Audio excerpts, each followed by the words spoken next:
Good afternoon. Hi, everyone. Thanks again for joining us on this beautiful Saturday afternoon for another Facebook live conversation about the budget. We're in, where are we now? At the Inglewood Library in District 7. And we got Council Member Emily Benedict here. Council Member, thanks for welcoming us to your district. Want to say a few words to your constituents? I'll come here in the middle. At the middle. Well, thank you for coming and doing this. It's wonderful that you're doing this for the city, and certainly glad to have you in District 7 at the Inglewood Library, where we have the most activity in the system.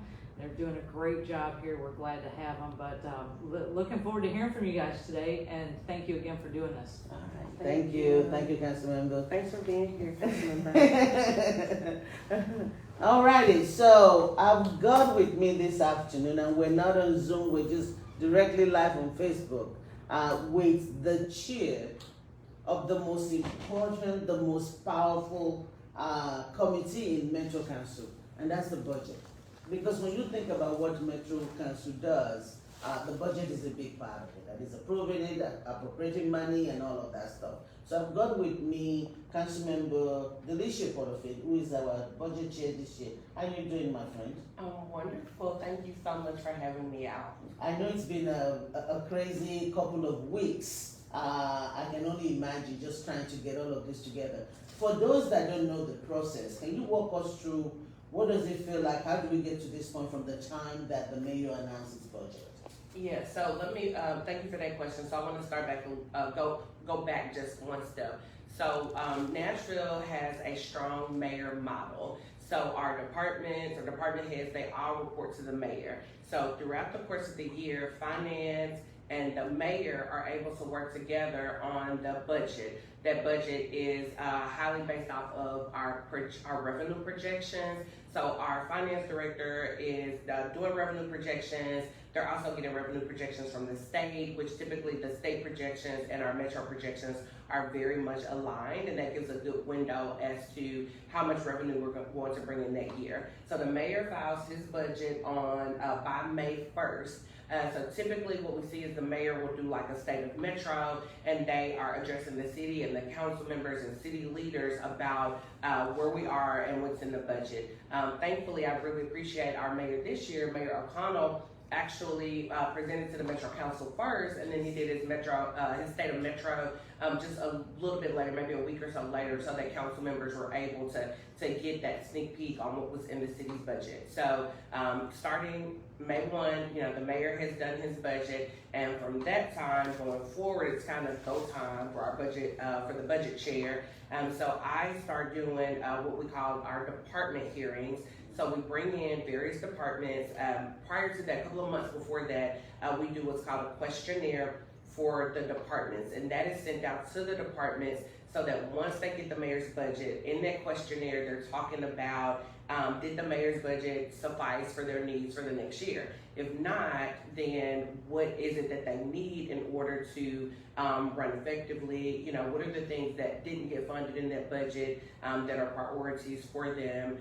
One thing that I did, and we'll talk about this a little more later on in the podcast, but one thing that I did was I also asked, how would a reduction of services, how would a 2% reduction to their budget impact their services or impact constituent services? So really early on was told that we would not, it was very unlikely that we were going to have to do any reductions, but I just wanted to be prepared just in case.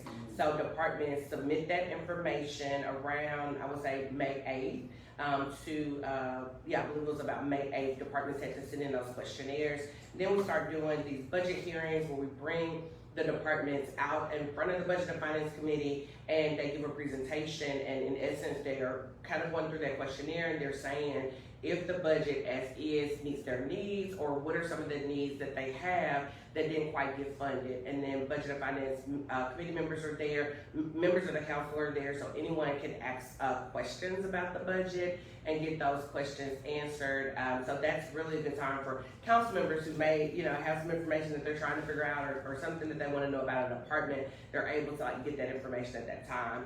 Throughout that process, I also did some community-wide meetings. So I went around the county county, did one in pretty much every quadrant of the county, inviting people out to come and let me hear about their budget priorities.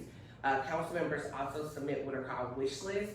And if a council member has maybe something that they're passionate about, things that their community has wanted or advocated for, or things that they heard in that department hearing that they think is vital to how the city runs, they will submit a wish list. And in essence, they're saying, this is what I would like to see go in the budget, this is how much it costs, and this is where I want to pull the money from. So it's really important, you have to have a structurally balanced budget, so it's a zero sums game. So if you want to put money somewhere else, you have to pull that money from a different place. So council members have to say where they're willing to pull money from. So in the midst of all of those things, we then start having what are called our budget work sessions. So we go through those wish list items, and all council members are invited, but it's primarily the Budget and Finance Committee, and we go through everyone's wish list. So council staff compiles all those wish lists together.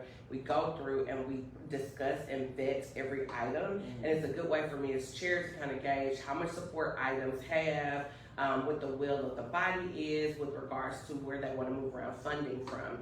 Then we have our public hearing, which happened on June the 8th, 6th, 4th, whatever the first Tuesday in June was. We had our 18 minus 4, it was June 4th, you're right. We had our public hearing, so that's when people in the community, oh, I'm so sorry. A few months ago, we had a pre-public hearing, like a public comment period where we opened it up and we gave, I think we were there for about an hour and a half worth of speakers. So before we got into this budget process, we heard from the community about what was important to them. So then this is our official public hearing on the budget. That was on June 4th. So people came out, they advocated for the things that were important to them. Council members could then update their wish list. We had our final budget work session in which we talked through the funding sources, based on all that information, and hours and hours and hours of meetings with finance, with various departments, the public-facing meetings. I then compile all of that into what I want to be my substitute, and I have to get that substitute to finance well in advance. I think I got that to finance before people realize I got to finance, but we have to get that to finance well in advance so that they can balance the numbers to make sure that all the numbers work and that everything is able to be put together in the substitute budget prior to the substitute budget being filed. So now that the substitute budget has been filed, it was officially filed. We filed it last week, but our filing deadline is Friday at noon. So the budget, the substitute budget has been filed. Now on Monday, we'll find out if any council members had amendments to the substitute budget. From there, we discussed it on the council floor on Tuesday. So we will discuss and vote on each amendment separately. Then we will discuss the substitute budget as amended if there are any amendments that pass. And the way that our system works is it's either up or down vote. So if the substitute budget fails, the mayor's budget passes. In the history of Metro, it's my understanding that there's only been 1 year that the mayor's budget passed. So the council has a certain amount of pride in putting our own spin on the budget. Wow, that's a very involved process. Yeah. Oh my God, it's a lot, but you covered it well. So I wanted to break some things down before we start looking at your budget itself. And so there's a lot of talk about it's a flat budget year, it's a tight budget year. What did that mean? I know that when we did the first budget conversation with Council Member-At-Large, we talk about what it is, but I want to revisit it before we start looking at the number that you actually proposed. What does that mean in terms of, or how does that impact your substitute? So coming into this, and I'm glad you said that, what we saw was that the last few years, we have seen so much like increased revenue and revenue growth. And I think for us, that this is our second term on council, it got us used to something different. So I'm gonna explain two concepts here at the same time. So historically, when a substitute budget was done, you may have seen maybe $1 million being moved around. You may saw a small amount before our time. You may have seen, $700,000 being moved around, $1 million being moved around. And then when we did the property tax adjustment with Council Member-Mendez, then you saw like 20 million in new revenue. So then that substitute, the budget chair then had 20 million in new revenue to move around, right? Then we started having COVID money being ejected into our economy and into our budget. So then those budget chairs had, a pot of money. So we've been seeing, roughly 20% or up to 1% of our budget being moved around. However, this budget was so tight that coming into it, initially we thought that it was going to be 1 to 2 million that I would have to move around. Finally, finance was able to identify 4 million that we could potentially move around. But in essence, what the flat budget year means is the revenue that we're projected to bring in is very closely aligned to the revenue that we brought in last year. So we made just about the same amount of money, just slightly more, but in essence, we made the same amount of money that we made last year. The issues with that is, one, inflation. So it costs more money to buy eggs this year than it cost to buy eggs last year. So it costs more money to run the government. So we're bringing in the same amount of money, and this is how much it costs to run the government. But now this year it costs this much to run the government. It costs more. We don't have enough money. The small amount that we did bring in extra, we gave to MNPS because they no longer have those ESSER funds, which were the federal COVID dollars that came into our system. And MNPS did great with that money. They did a lot of programming. They did some hiring with that money. And because some of those things that they want to do were reoccurring things, we then had to give more money so that they could continue to do the great work that they did during COVID. So you're bringing in the same amount of money, it costs more to run the city, and our schools need more money, which means that we had to tighten up the budget across the board. All right. Well, I wanted you to explain that, and for those that are watching, you could go to my website, or if you've ever received my newsletter, we had a conversation about all of those initial budget talk. We also had one that was dedicated with the school, and so what budget chair is talking about the school in details, how we funded, what we funded. I think that was the budget conversation for this season, the second budget conversation for the season, so you can get a recap on that. So very tight budget. Now let's go to the wish list before we get to your substitute. And if you want to walk me through some of the, because it's a wish list. I know I put forward a wish list. You're telling me 1 or 2 million. I know my wish list probably have like 20 or 30 million. And so, can you talk about some of the items that people were wishing for, and you can tie it to some of the comments at the public hearing if you want to. But what was it like? What was it that you were being told to do before we get to what you actually did? So almost everything in the wish list made the budget. Ooh. Almost everything. There were a small handful of things that did not make the wish list. Some of the biggest things. How did you? Anyway, maybe that's we'll another get there. question. Yeah. I need to know how you did the magic. We'll get there. How did you abracadabra, 1 million become 30 million? When I was running, I was joking with people that like I'm a single mom, and like mamas know how to make money stretch, right? So I was joking with people during the campaign, but I never thought that it would actually come to fruition. And we definitely, as we like to say, we made $1 out of 15 cents. So we made a lot of things work.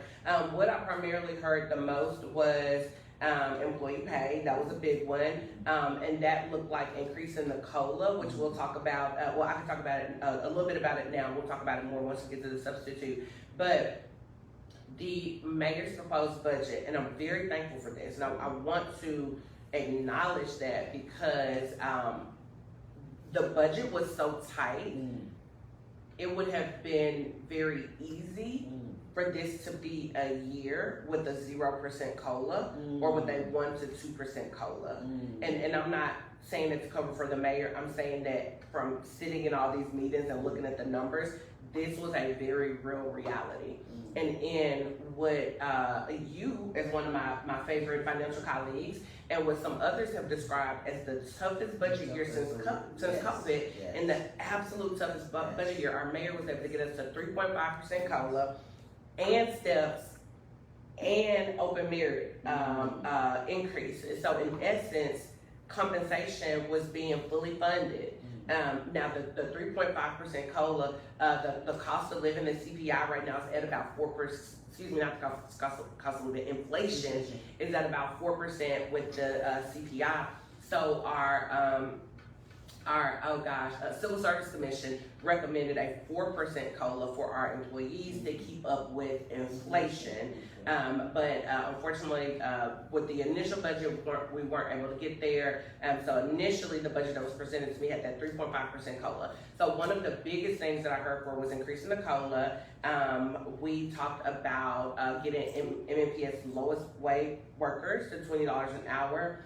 The varsity spending plan was one that had a lot of support, and that is looking at like restorative justice and creating an Office of Youth Safety. Also the worker compliance, the contract and compliance monitoring board, the new board that we're creating, making sure that there was funding for REACH, making sure that there was the child care study, because child care has become just a really big problem in our city, and it's extremely expensive. So wanting to put money towards a child care study that will help us get the information that we needed so that we can help support child care initiatives throughout the city. Those are probably some of the biggest ones that we got a lot of support for.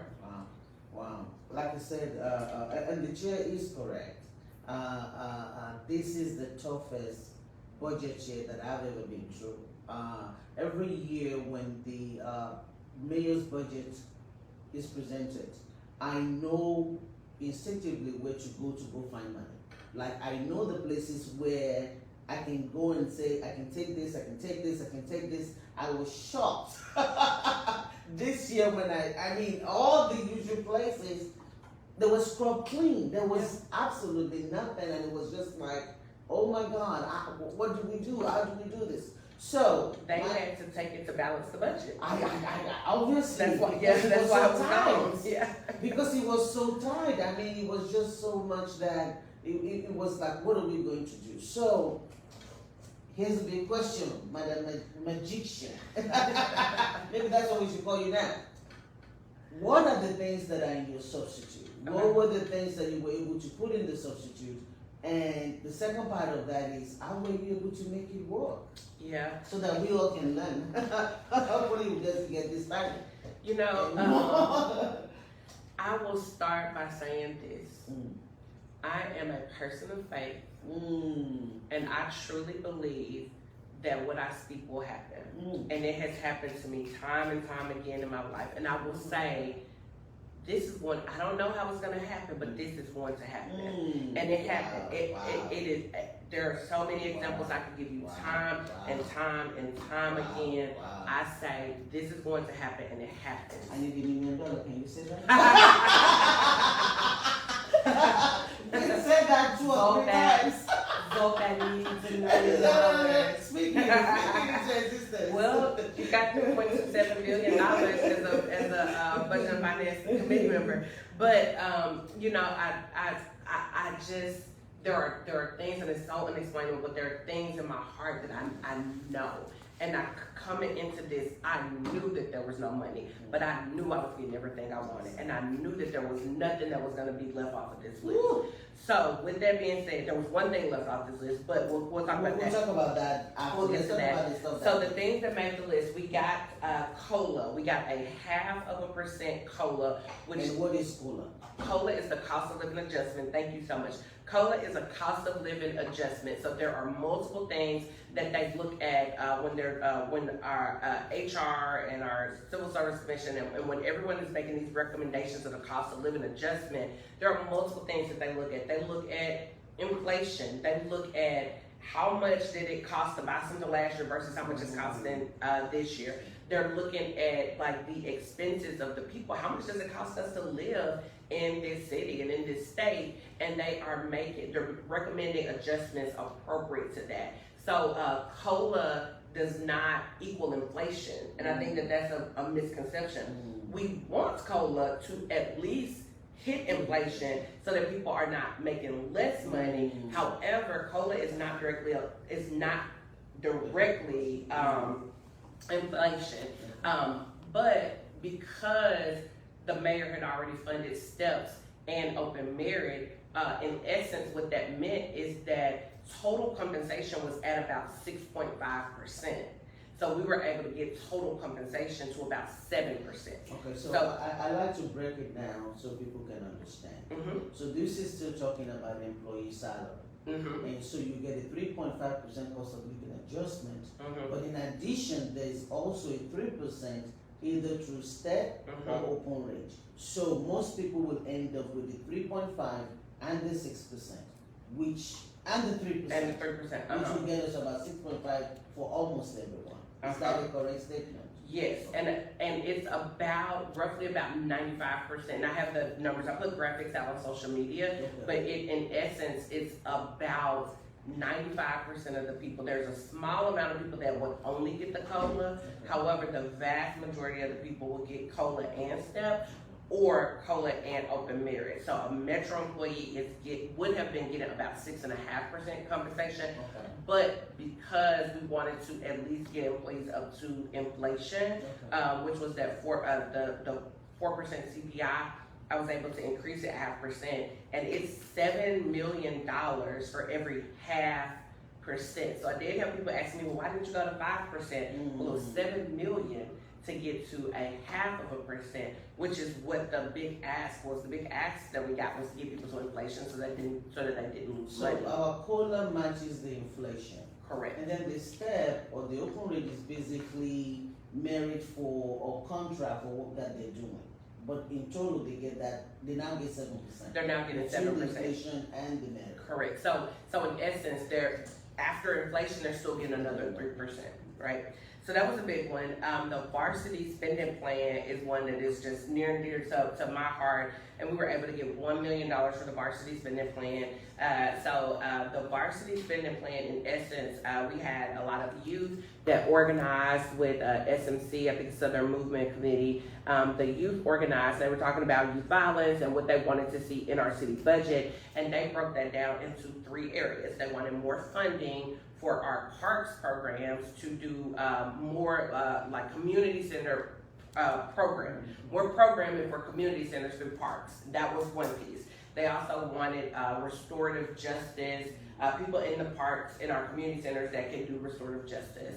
Then they also wanted more restorative justice in our public school system, which MMPS will tell you that we do have restorative justice counselors in our school system already, but they wanted more of a focus on restorative justice within our schools. They also wanted to create an office of youth safety, and that office will be able to focus on like alternatives to policing. They would also be able to focus on restorative justice as well as like conflict resolution, and that's one that I like to talk about a lot because I think restorative justice is great after a thing has happened, but we also want that conflict resolution before the thing happens so that we can hopefully reduce the likelihood that something happens. So we were able to get $1 million towards that. Of that $1 million, $250,000 is going directly to parks for community center programming for the youth. The other $750,000 is going for now into an administrative account as we work through the creation of the Office of Youth Safety. So that we're able to fund 1 director for that office and 4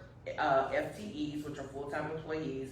One of those employees will be dedicated to a pilot that we're hoping to pilot at Napier Community Center, but one of them will be piloting at a community center, a restorative justice program there. And also they will have an additional $250,000 to be used just for programming to get this office off of the ground. So that was a big one. We have what we call our Build It Right board or Contract and Compliance Monitoring Board. This was one that Councilor Sepulveda worked very, very hard on, and we got about $300,000 there. And in essence, this board will help audit our contracts that we have. So going to those like work sites and just doing audits And if there was a violation, they could then take it back to the board, and the board can determine whether or not it should be reported to OSHA. So it's not in place of OSHA, but we know that OSHA and TOSHA, they are not able to get to every site and inspect every site. And a lot of times there are many instances of OSHA violations, and we want to make sure that our that people that are building things here in Nashville, that they're safe. Want to make sure that our laborers are safe. So this just helps to, make sure that people are in compliance with the contracts that they have with Metro. So that was a big one. We were able to get, there was a lot of talk around like indigent care, funding for indigent individuals that are being that are interacting with the justice system. So we were able to get more than $1 million towards that, and that's broken down for the public defender's office. We were able to get about $900,000 for the public defender's office to get to higher up, and also for parity for their pay. So right now, the individuals that work in the public defender's office make less than the individuals that work in the DA's office.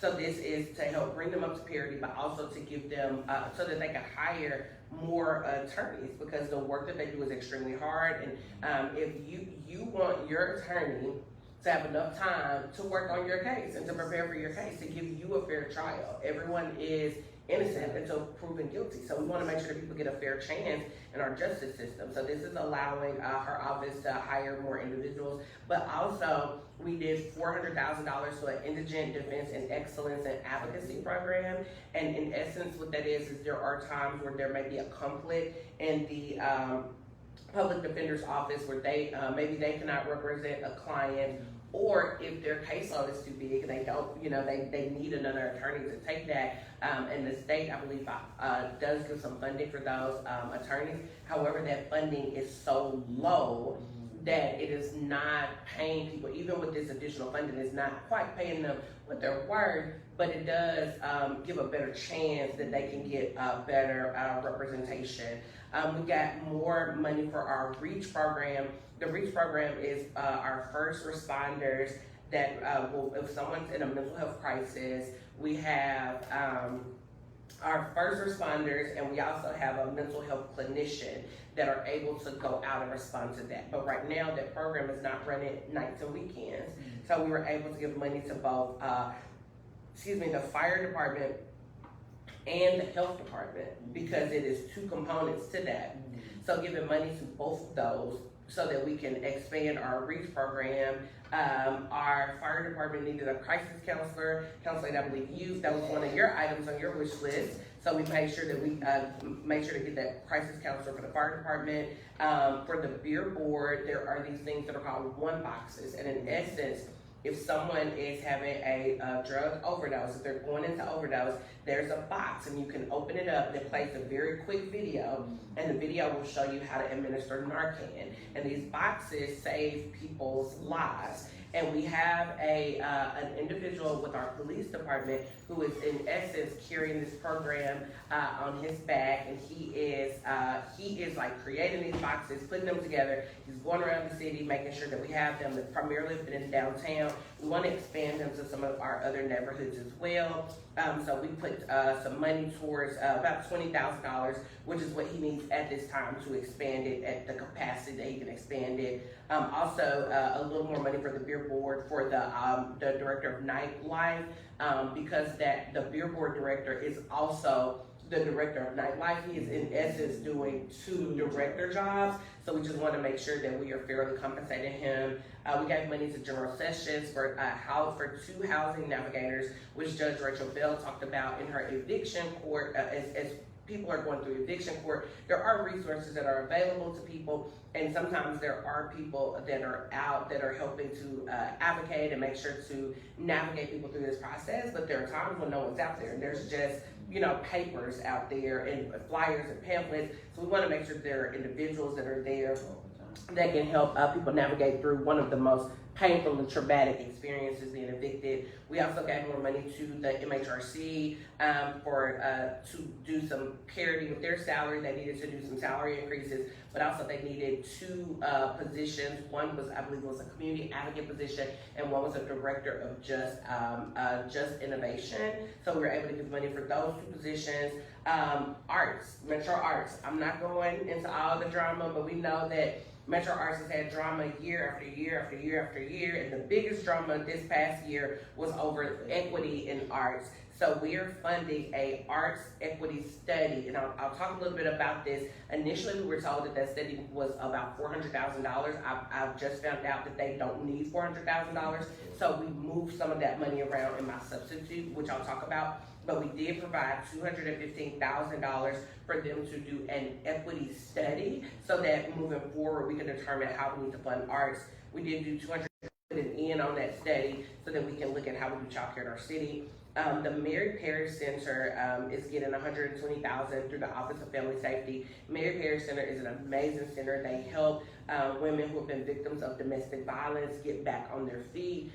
It is just an amazing program. If you have been, many times people that are in a domestic violence situation, they don't leave because they don't have, it could be that they don't have the finances, they don't have access to the bank account. They, when you're trying to get out of a life-threatening situation, many times you're grabbing the clothes on your back. Maybe you have time to pack one bag and you're just trying to get out for your life. What the Mary Parish Center does is it gives people the opportunity to start over and get stable. So they provide housing for 1 year or 2 years. They're able to get actual housing and wraparound services to help these women and families get back on their feet.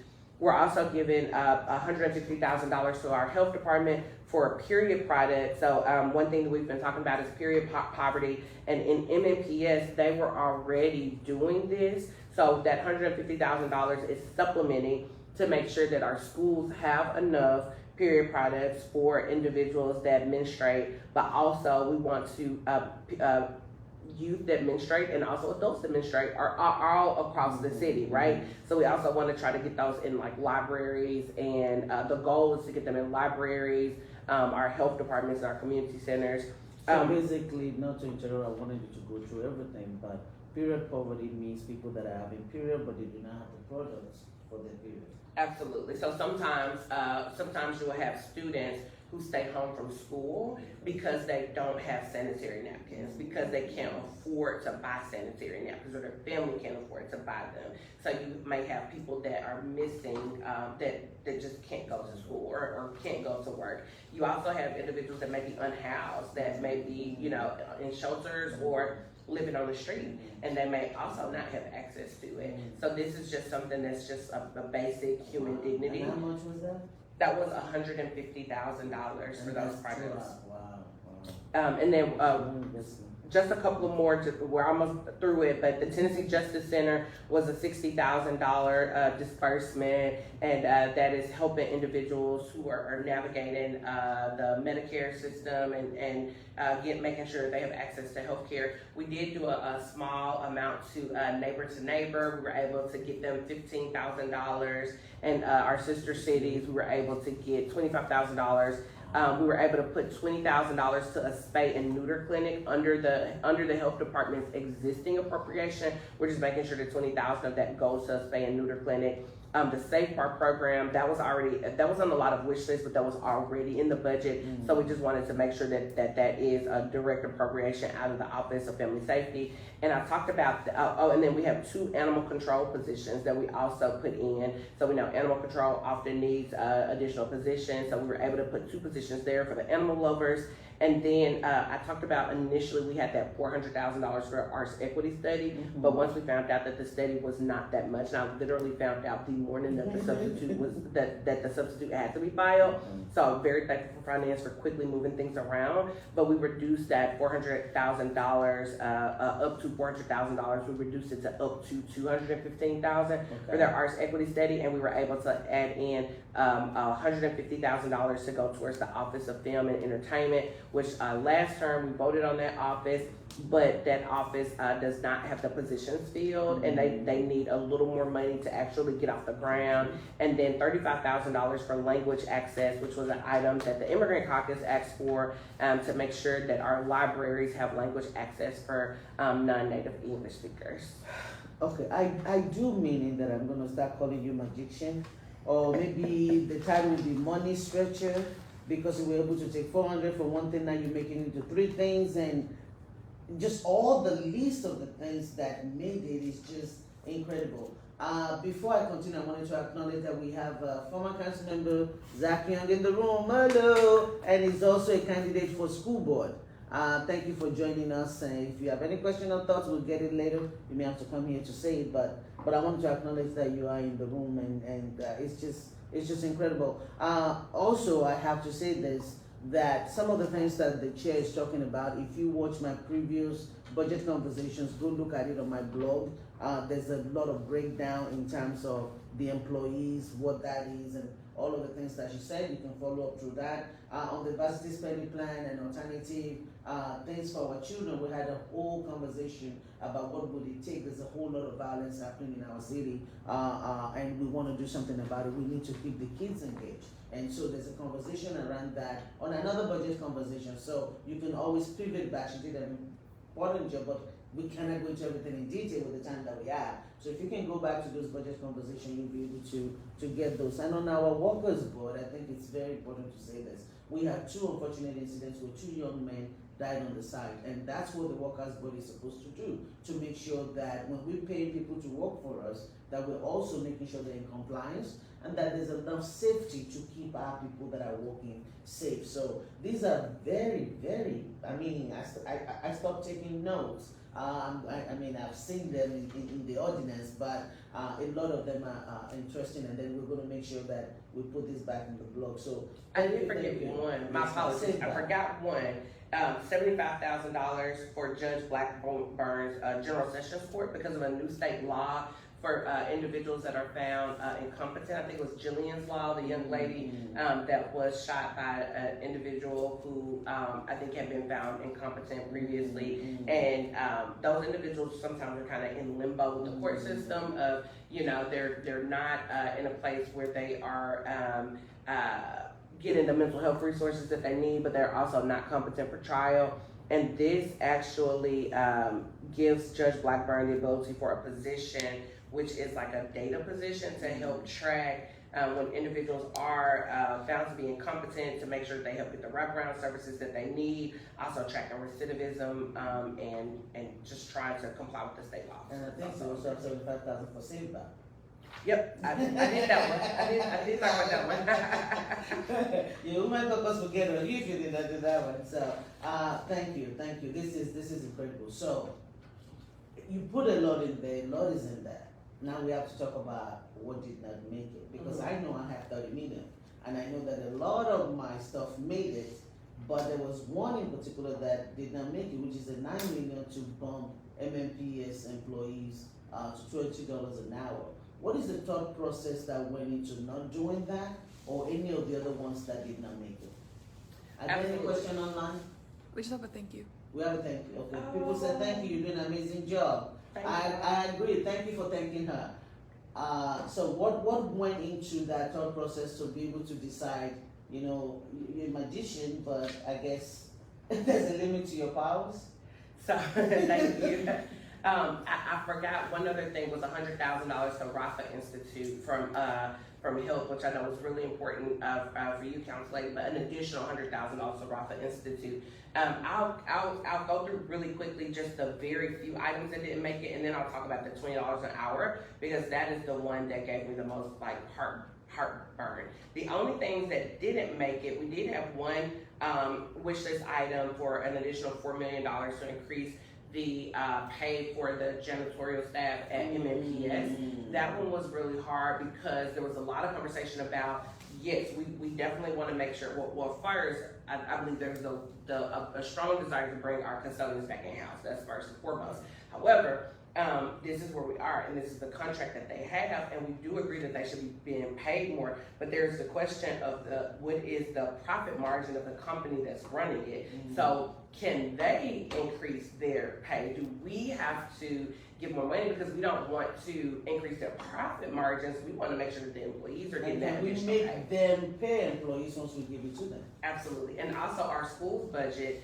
and once you take out our debt services from the $3.27 billion budget, once you take out debt services, schools has a budget very comparable to our city budget. They have maybe 1.1, we have maybe 1.2 billion. So we are doing everything for the city in the same amount that schools are doing for our students. So schools are taking care of, 75,000 roughly somewhere in their students, 75,000 students, is that about right? And we are 700,000 people that we're having to make our money stretch to take care of everyone, and schools does an amazing job. But that was just something that we could not fund, and if schools prioritizes that, they would have to really do that through their budget. There were just a few. I mean, there are probably 5 or 10 things, not even 10, maybe 5 things that didn't make it. There was the study for the Morris building, but we found out that there was already a park study that was done about an African American History Museum. And I want to talk about that because I think that's very important to me. And everybody knows that I've been crying about having why we need a museum here. So the idea behind putting it on the wish list was that maybe there's so many people working on Morris, there's so many people wanting a museum, and everybody's in silo. But we want something that will coalesce everybody together, and with having a study of the many different locations that could possibly be a site, will give us all something to walk around instead of everybody thinking about different places. And so that was the idea of the study. But during one of our work sessions, I think it was Council Member-At-Large that said there was a study done on Fort Negley. I've read this study. It's mostly about Fort Negley. It mentioned Morrison. It's not everything that we need, but it's a good place to start. And then we can come back and see if there's more that needs to be done. But I'm very grateful that at least she brought that out, and that's why we took it out of the wish list. So absolutely. There was a request for $125,000 for additional grant funding through the arts department. I was not comfortable with putting additional funding to arts until we do the arts equity study, and until we get more stability within our arts department, and also having a process to determine how those grants are going to be, grants are going to be distributed. There were 2 feasibility study requests, one for MAC and one for the municipal auditorium. Those were almost $400,000 studies that just didn't make it. There was a request for a under human resources, a veteran services officer to support the veterans, and HR said they didn't have the capacity. They have services for veterans already, and they didn't have the need for an additional officer. There was $1 million for safety coordinator and additional circulation through libraries. They just didn't make it. I mean, we had 2 people that, the other part of it too is like, what is the consensus? how many people are really wanting this? And that was, 2 people, a big dollar amount. We just couldn't make the numbers work. The music and film and entertainment position didn't make it initially, but because I was able to reduce arts, I was able to put that over there. And then there was more funding for the Office of Family Safety, and then $500,000 to the alternative police response through MMPD. But because we did have so much like restorative justice that we did put in the budget, I didn't see a need for that. The last thing the last 2 things that didn't make it, Rafa Institute had a request of about $600,000. Initially, we were not, they are getting a small supplement now, and they do great work. The thought was, because it was a tight budget year, let's focus on expanding that program maybe next year when we have more money. But we were able to, thanks to Council Lady Suara, working really hard on it, we were able to kind of move some money around, and we were able to put a request in for them to get an additional $100,000, so not the full ask. They were able to get $100,000. The last thing that didn't make it was the Bordeaux Hills Disaster Relief Fund that Councilor Kimbrough asked for. And then with that was in essence, we try to fund things that are citywide and not just, one district. Especially when money is tight. Absolutely. And then there was some community education request, and that department no longer exists. So, that would have just taken some more to try to then bring in that, trying to get that department back off the ground, not really knowing the desire of where the administration is going to go with that. But then everything else made it. Now, the one thing that hurt me that didn't make it. And the village, I think the reason why it's not there is because we found that it's already there on the health department during the budget session. Correct. So the village is funded. We didn't have to put it in the wish list. We didn't have to put it in substitute budget because it was already funded. Now, the one thing that gave me heartburn that we were not able to get to, and I cried over this. I cried. We were not able to get MNPS lowest paid workers to $20 an hour. So in the mayor's budget, the mayor was able to get, so many people don't realize this, but we have two entities that are running concurrently. We have general government and we have MNPS. So if you're not MNPS, everything else is under general government. So the mayor's budget got general government up to $20 an hour, but it didn't get MNPS up to $20 an hour. We allocate a bucket of money to MNPS, and MNPS determines how they spend that bucket of money. And we always have a lot of needs for our schools and our students, so we're always giving MNPS more money, but MNPS also has to prioritize how they spend the money that we give them. And that is something that's very difficult to, it's like Tetris. It's very difficult to make all the pieces work together. So the mayor's budget got general gov up to $20 an hour, but not MNPS. And it was going to be an extra roughly $9 million to get MNPS up to $20 an hour.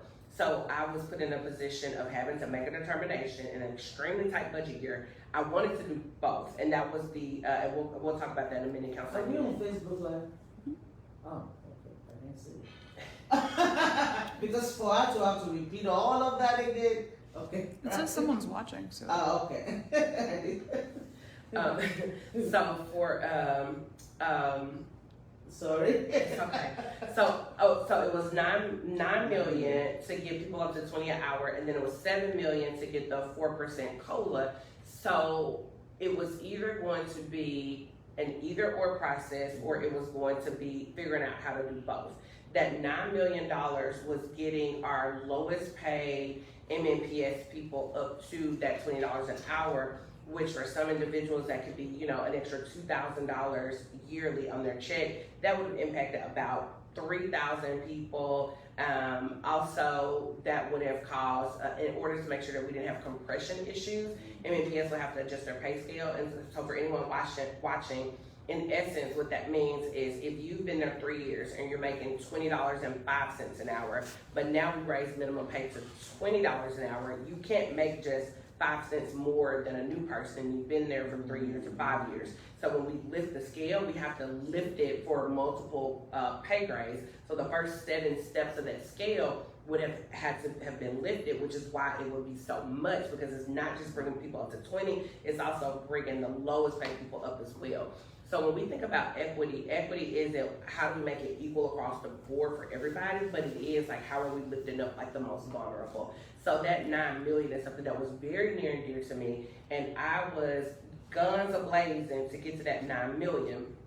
The $7 million for the 4% COLA, or the additional 0.5% COLA, that would impact all employees, with the exception of if you have a grant funded position, which is not a lot of people, but if your position is grant funded and it does not allow you to have a COLA, or elected officials like us, we don't get the COLA.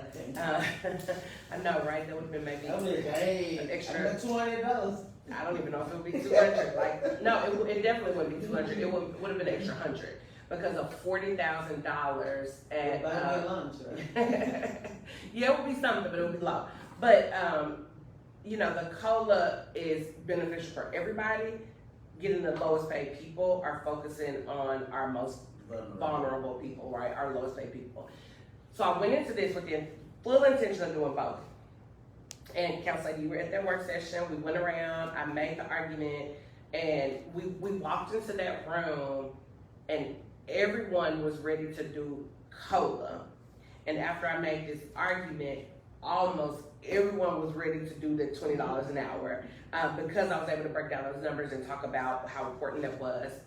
And the question that I asked people was, with limited funds, what are you willing to do to get there? So are you willing to do department cuts to get there? Because at this point, the only way that we would have been able to do both would have been to cut departments. And I had the votes to cut the departments overwhelmingly, which is something we really try not to do.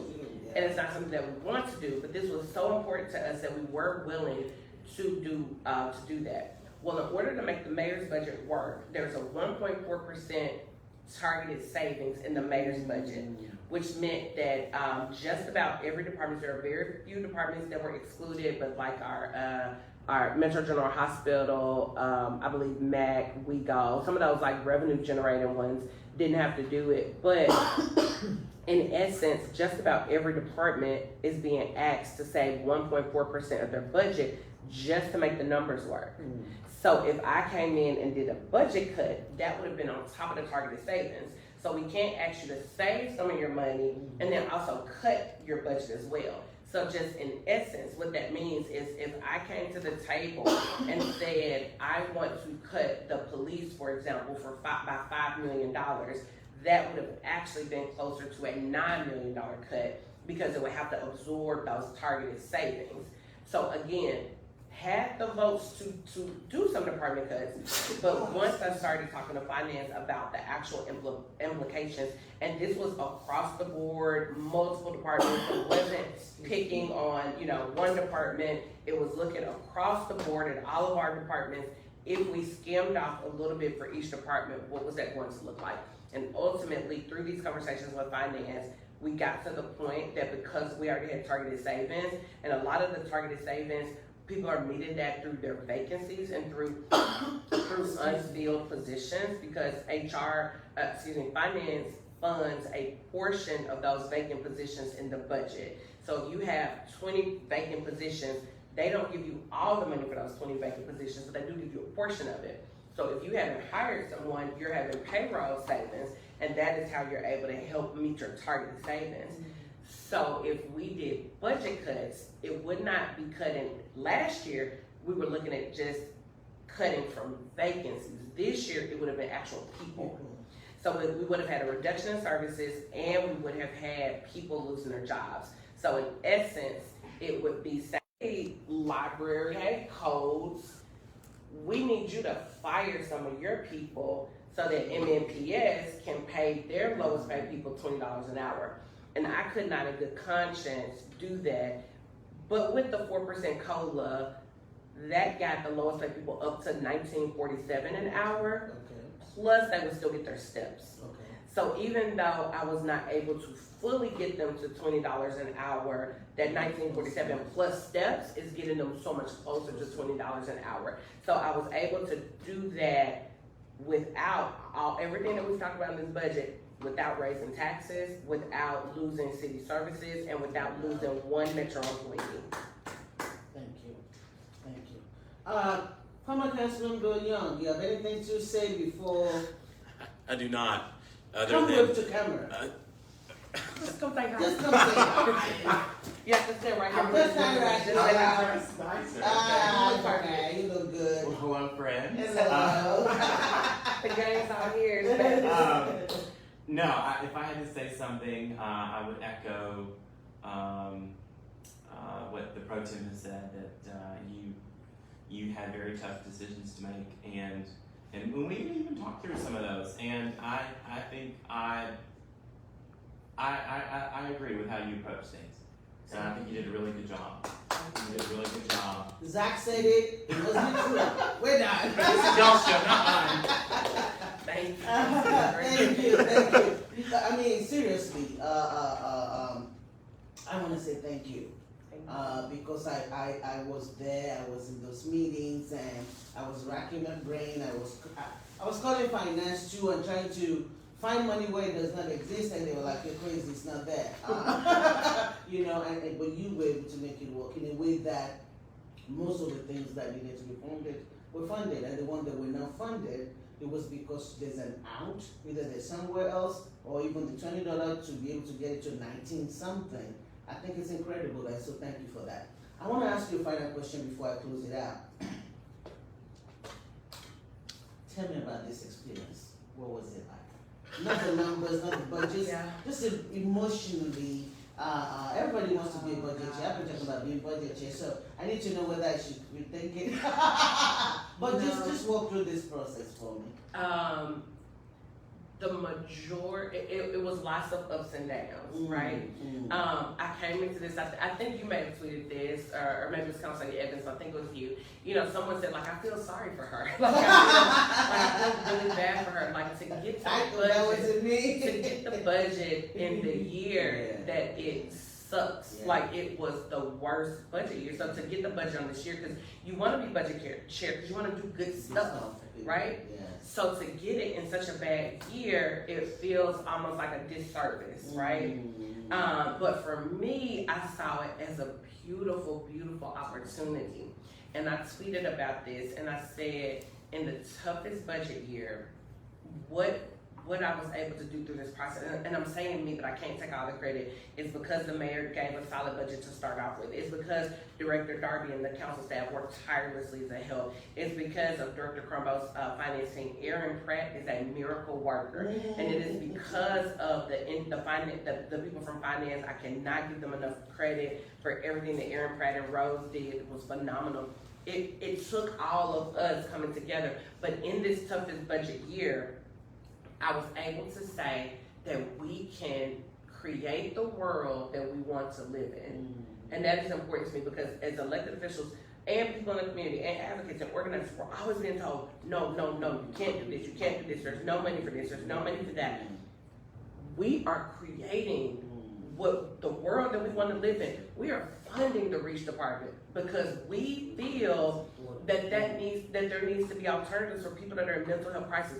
We are creating a worker compliance board because we want people to be safe in the city. We are creating an Office of Youth Safety because we believe in investing in our youth. And in a year, and we did all of that without balancing it on the backs of our employees.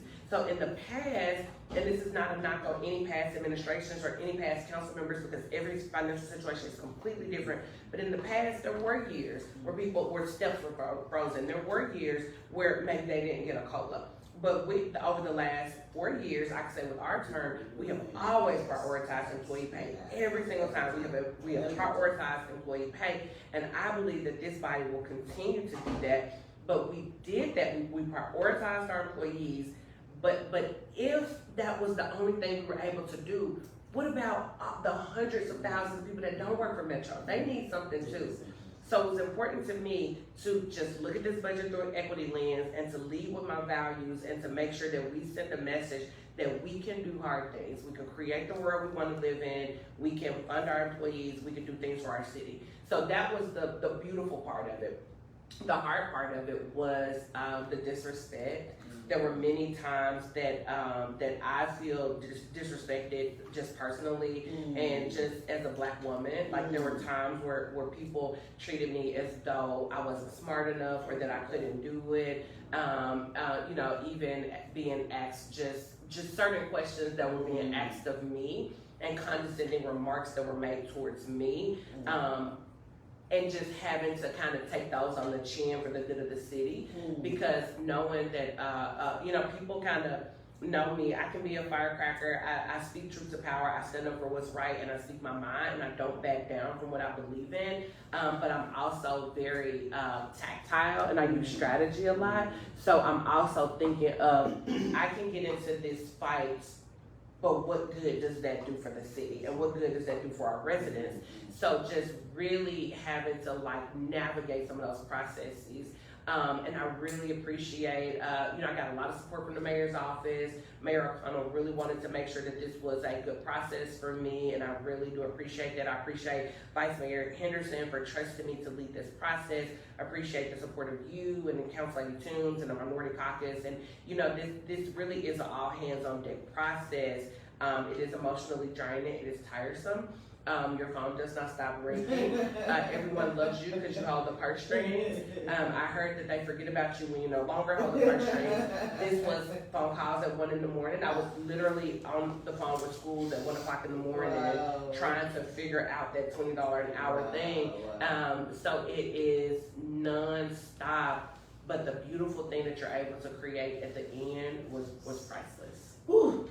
I don't think I can say any better than that. I want to thank everyone that is able to tune in and watch those that came in person. Thank you for making the time. Again, this will be converted to a YouTube video that would live on Metro Council or Metro Government site.